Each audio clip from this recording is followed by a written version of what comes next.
Hey everybody.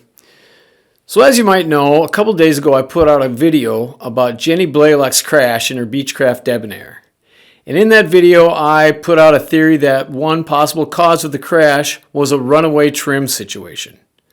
Well, Juan Brown at the Blalock channel just shot a major hole in that theory. You see, Jenny Blalock's plane didn't have an electric trim installed. Yeah. Kind of hard to have a runaway trim issue if your plane doesn't have electric trim. So what does that leave us with? Well, strange as it might sound, it looks like it might be a case of manual trim situation.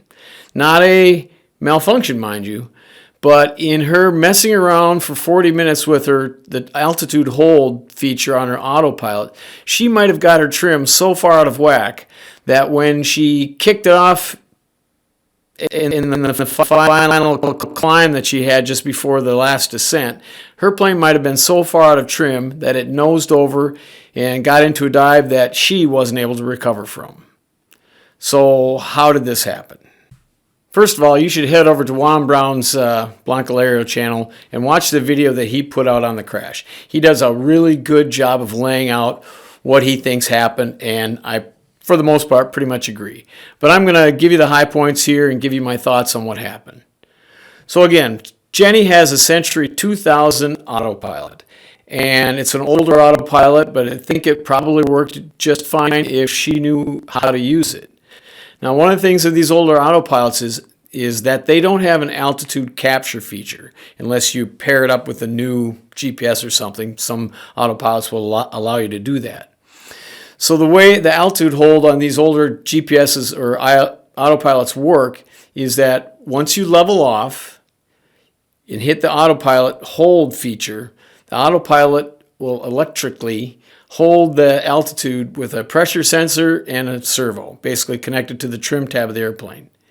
And that will do its best to, hold it at the altitude your plane was at when you hit the altitude hold button. But what it won't do is retrim the aircraft for you. Now, whenever I'm flying a plane with one of these older autopilots, the first thing I do, if I want to use the altitude hold feature, is I level off the plane, trim it out so there's no force on the yoke, and I usually let the airspeed stabilize too so the plane is fully trimmed out, and then I hit the altitude hold button. That way, the plane's servos don't have to work hard at keeping you level at the altitude you desire. Because if you just hit the altitude hold button while the plane is still on the climb, it will probably hold that altitude and bring you back down and hold it there, but the plane will still be out of trim. And the servos will be continuously fighting against that out of trim condition for the entire time. Now, why is that bad? Well, first of all, for the longevity of the system. The longer those servers continue to fight against that out of trim condition, the harder they work, the more electricity they use, and it's just plain hard on the system. The other problem you're going to have is if you engage the altitude hold in an out of trim situation or condition, the second you kick off that autopilot, your plane is going to lurch up or down, basically trying to get back to whatever trim condition you had it set at. So if your plane was still trimmed in a climb, the second you kick off that autopilot, the nose is going to pitch up a little bit. Also, if you've got a plane that's so far out of trim that the servos are having a hard time keeping up with it, keeping the plane level, fighting against the out of trim condition, at some point the servos are going to give up, say it's too much, it's too out of my parameters, and then will kick off automatically. Imagine that happening in IMC conditions, having the autopilot all of a sudden kick off with the alarm going off and the nose dropping or going up or something like that. So with pretty much any autopilot, if you're just going to use the hold feature, but especially these older ones, you need to level off first, trim the plane up, let your speed stabilize, and then kick in the altitude hold button on the autopilot. So what happened in those final minutes before Jenny crashed into the ground? Well, if she had engaged the autopilot hold feature with the plane out of trim, in those next 40 minutes that she was messing with it, you can see on her track that the plane kept pitching up and down, going all over the place.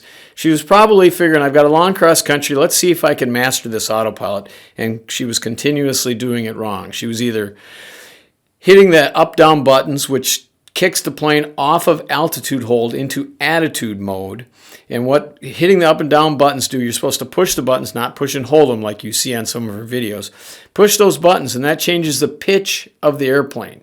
And once you change the pitch of the airplane, that will move it up to that desired pitch that you just told it to do, and it will leave it there.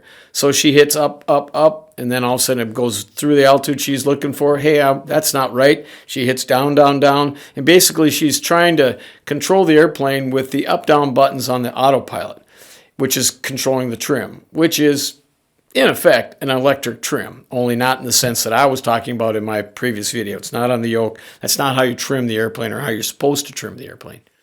So she's messing with the autopilot for 40 minutes, can't get it to hold altitude. At the final climb, just before her final plunge, the altitude climbs up steeply. She probably had pushed the up button a bunch of times. It remained in that attitude like she just told it to. She's getting slower and slower, climbing higher and higher. She gets alarmed. Maybe she's putting the down button. Maybe she spun it on the trim wheel. We don't know. The video will probably show because undoubtedly she was videoing the entire thing. Maybe she kicked off the autopilot at that point or the servos kicked it off. Either way, the plane nose down. And if she had somehow gotten it into a nose down trim attitude, plane noses over, picks up a bunch of speed. She doesn't catch it quick enough. She maybe is still trying to catch it with the autopilot instead of grabbing the yoke. And she gets to a point where the plane's going so fast she can no longer pull out of the dive herself. I don't know why she didn't have her father help pull her out, but he's not a pilot, so he was probably just trusting her, and she couldn't overcome the aerodynamic forces of that dive she was in. I mean, she got up going to 216 miles an hour. The control forces on that yoke were probably pretty severe. So what should she have done? Well, first of all, learn how to use the autopilot. The instructors she had prior to this were terrible, in my opinion. I've watched a bunch of them. They did not do a good job. And they're young pilots. They probably never encountered an older autopilot. None of these instructors or her knew how to use the Century 2000 autopilot. And the other thing that she needed to do was learn how to fly an airplane, essentially. I mean, whenever you have control forces on your yoke, no matter what attitude you want to have it in, straight and level, climbing or descending, as soon as you get into the attitude you want, you need to use the manual trim wheel to reduce those forces. You should get it trimmed up basically to a point where you can let go of the yoke and nothing should happen, even in a climb or a dive. You can, if you're doing a long climb to altitude, you don't just sit back there and hold it all the way, for 10 minutes while you climb to 5,000 feet or 10,000 feet and then let go and the plane pitches over. No, you pull up, get to the attitude you want to have it, trim it up, and at that point you should be able to let go of the yoke. I'm not saying let go of the yoke, but you should have reduced the forces on that yoke such that you should be able to control it with your fingertips. And I don't think she was doing that. I think she was totally dependent on that autopilot to do the flying for her, and she didn't know how to use it, and that just resulted in her being all over the place. And once she nosed over and started that dive, she didn't have that muscle memory to, anything goes wrong, immediately go to the trim. She had the muscle memory to hold back on the yoke and start trying to get the autopilot to pull her out of this situation. Maybe. I don't know. We'll have to wait for the video. I'm sure we'll never see it, but maybe the NTSB will look at it and tell us what happened.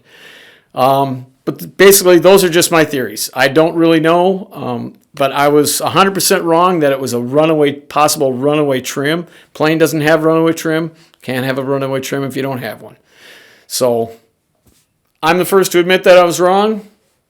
Sorry about that. I basically was just speculating, looking at the initial data, looking at that nose over. I couldn't come up with any other scenario. I never in my wildest dreams could have thought that she basically just let it nose over from 5,000 feet and dive almost straight into the ground.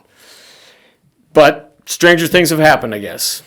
Okay, so thanks for watching. Again, sorry about the mistake. I'll try to do better in the future. Thanks for supporting the channel, and keep your speed up.